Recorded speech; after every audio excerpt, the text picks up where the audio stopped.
Hey, it's Chris from evenflowcc.com, and in my everlasting quest to increase the interpersonal communication skills of my students, we have spent the last couple of weeks addressing specifically nonverbal communication.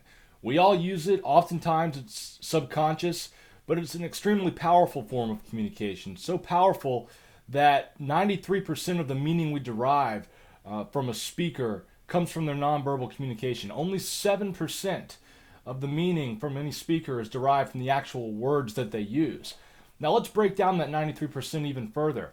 38% of that comes from the actual vocalics, the tone of voice, that paralanguage. And the remaining 55% comes from the body language.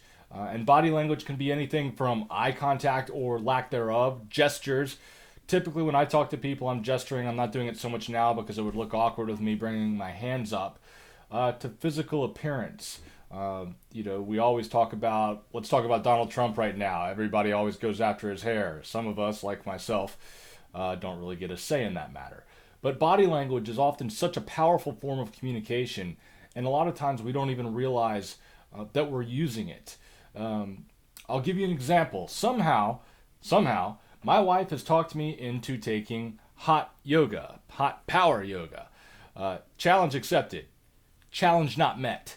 My second session, I found myself halfway through, curled up in the fetal position, sweating profusely. And fortunately for me, the assistant saw me and gave me assistance by giving me a cool lavender soaked towel that I placed on my forehead, which quickly brought me back to where I needed to be. And I finished up, but I was humbled. But she read my nonverbal cues because I couldn't be really verbal because apparently that's somewhat frowned upon in a yoga class. But my nonverbal communication was letting her know that I needed help.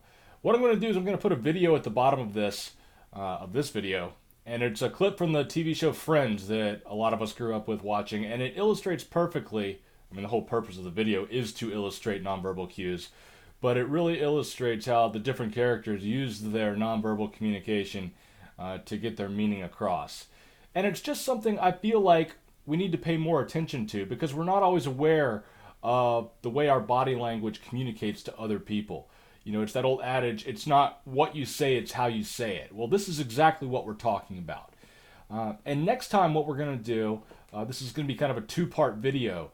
I want to go back and revisit something we talked about a few weeks ago, and as far as presidential politics are concerned.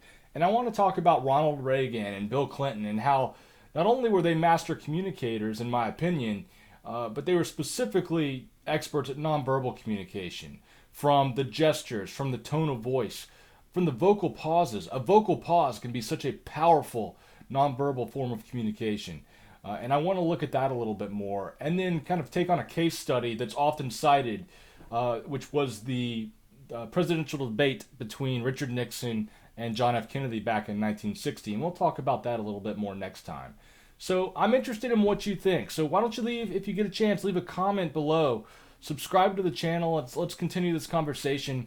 Visit my website at evenflowcc.com, and I would love to know what you think about all of this. We'll talk to you next time.